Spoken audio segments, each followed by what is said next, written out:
그죠? 강화를 맺고 화친 조약을 맺고 결국 개경으로 다시금 환도해 간다라고 하는 겁니다. 개경 환도 시점이 바로 1270년. 이때 개경으로 도읍을 다시 옮겼다, 돌아갔다. 환도, 도읍을 다시 돌렸다, 되돌렸다라고 하는 거고, 결국 이 시기를 우리는 뭐라고 합니까? 이제 이 시기 이후부터 원의 간섭을 받는 원 간섭기로 접어드는 것이죠. 그래서 몽골과의 전쟁에서 어떻게 보면 패배를 했다라고 볼 수 있는 어느 정도는 그죠?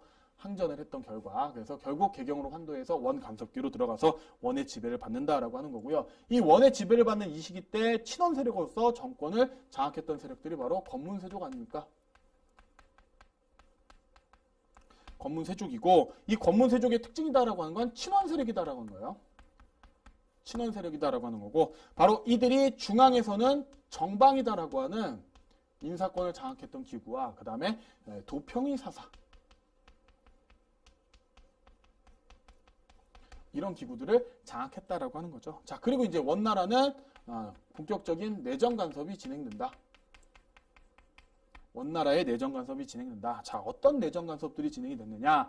영토를 일단 침탈하죠. 그래서 뭐 동령부, 그 다음에 뭐 탐라총관부, 그 다음에 쌍성총관부, 이런 영토를 가지고 가죠. 자, 그 다음에 일본을 정벌하려다가 결국 고려를 통치하는 기구로 만들어진 정동행성. 그죠? 정동행성을 중심으로 이제 통치를 했다라고 하는 거고요. 자, 그 다음에 결국 고려는 부마국이 되지 않습니까? 원의 부마국이 되고 만호부다라고 하는 원나라의 군사 조직을 고려에다가 그대로 적용하기도 하고요. 자, 그 다음에 곡물, 그 다음에 공려, 환관 엄청나게 수탈해 가죠. 더욱이 매를 수탈해 가려고 응방이다라고 하는 것들 설치됐다. 그죠? 이런 것들이 어떻게 보면 원간섭기 때 특징이 되겠네요. 결국 이 부분을 이제 어떻게 보면 원간섭기로 벗어나려고 노력했던 왕이 바로 고민왕이고, 원나라와 명나라의 그 교체기 때, 중국에서는 원나라, 명나라 교체기 때 등장했던 인물이다라고 하는 거고요. 결국 이 친원 세력이었던 건문세족에 대항해서 새롭게 개혁을 하고자 했던 인물이 바로 고민왕이죠. 고민왕. 그래서 고민왕의 개혁 내용을 우리가 빼놓을 수 없을 것 같습니다. 원간섭기 말기에 일어났던 고민왕의 개혁입니다. 고민왕의 개혁의 핵심 내용은 바로 왕권 강화, 그죠? 그 다음에 반원자주, 뭐 이렇게 볼 수 있어요. 이렇게 볼 수 있습니다. 뭐 왕권 강화와 관련되었고 기존의 건문세족들의 힘을 좀 약화시킬 필요성이 있겠죠. 그래서 정방이다라고 하는 인사권을 장악했던 이 기구를 폐지합니다. 그죠? 그 다음에 대표적으로 뭐 기철 같은 사람들 숙청하죠. 건문세족들 대표적으로 기왕후의 오빠였던 기철 숙청하고요. 그 다음에 전민변정도감, 이걸 빼놓을 수가 없죠. 전민변정도감을 통해서 어떤 개혁을 전개했다. 그래서 건문세족의 힘을 약화시키면서 왕권을 강화시키는 그런 형태. 국가 재정도 확보가 되고요. 그 다음에 민을 왕이 직접 지배하는 형태로 진행이 됐던 그런 개혁이다라고 보시면 되겠고요. 뭐 반원자주다라고 하는 건 내정 간섭을 했던 이런 부분들. 이런 부 특히 동령부와 탐라총관부는 돌려받았는데 쌍성총관부 못 받았죠. 그래서 쌍성총관부를 무력으로 수복했다. 무력으로 회복했다. 뭐 이런 거죠. 그 다음에 정동행성 어떻게 합니까? 정동행성 이런 것들 폐지했다. 특히 정동행성 이문소를 폐지했다라고 하는 거고요. 부마국 이제 안 하면 되는 것이고요. 자, 그 다음에 이런 것들 뭐 공려와 곡물 이런 것, 수탈 이런 것들 뭐 진행을 안 하면 되는 것이죠. 그래서 이런 식의 어떤 반원 자주와 관련된 이런 형태. 그 다음에 관제 어떻게 합니까? 관제 기존에 격이 떨어졌던 관제를 복구하는 형태로 개혁이 전개됐다. 그 다음에 몽골 풍속 어떻게 합니까? 금지시키겠죠. 그런 것도 선생님이 이야기 안 해도 여러분 아시겠죠?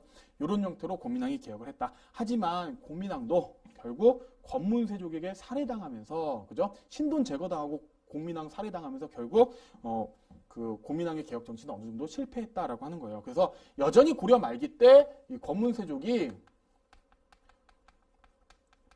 정권을 장악하고 있습니다. 하지만, 그죠? 하지만 이 고민왕의 개혁 정치 때 새롭게 떠올랐던 세력들 있죠. 바로 그들이 누굽니까? 신진사대부죠. 신진사대부다라고 하는 세력이고요. 자, 그 다음에 고려 말기 때 홍건적하고요. 홍건적하고 왜구. 바로 이들이 엄청나게 침입해 들어올 때 이 홍건적과 왜구를 격퇴하는 과정 속에 새롭게 떠오른 국민적 영웅들이 있습니다. 그들을 우리는 뭐라고 한다고요? 신흥 무인 세력이다. 이렇게 이야기하죠. 자, 그때 이제 신진사대부의 어떤 출신 성분의 특징은 무엇일까요? 신진사대부의 출신 성분의 특징은 이들은 과거에 향리자제 출신이에요. 향리자제 출신이고 고민왕의 개혁정치 때 적극적으로 과거를 진출, 과거를 보고 과거 시험을 보고 진출했던 세력이고 그들의 사상적 기반은 성리학이다.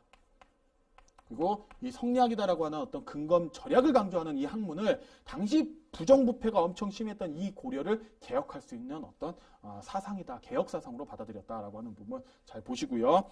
신흥 무인 세력이다라고 하는 세력은 결국 이제 홍건적과 왜구를 격퇴하면서 떠올랐던 국민적 영웅이다라고 보시면 되고 어떤 주요 인물적인 부분으로 보시면 어떤 신진사대부의 주요 인물은 정몽주, 정도전이죠. 자, 그리고 신흥 무인 세력. 이 신흥 무인 세력의 어떤 주요 인물이다라고 하면 이성계, 그 다음에 최영이다라고 하는 인물이고요. 결국 정도전과 이성계가 서로 연합을 해서 다음에 새로운 국가인 조선을 건국했다라고 하는 이런 과정으로 흘러갔다라고 하는 거 여러분들 같이 좀 보시면 될 것 같습니다. 자, 그럼 이제 요걸 기반으로 해서요, 여러분 간단히 이제 내용 정리까지 다 했습니다.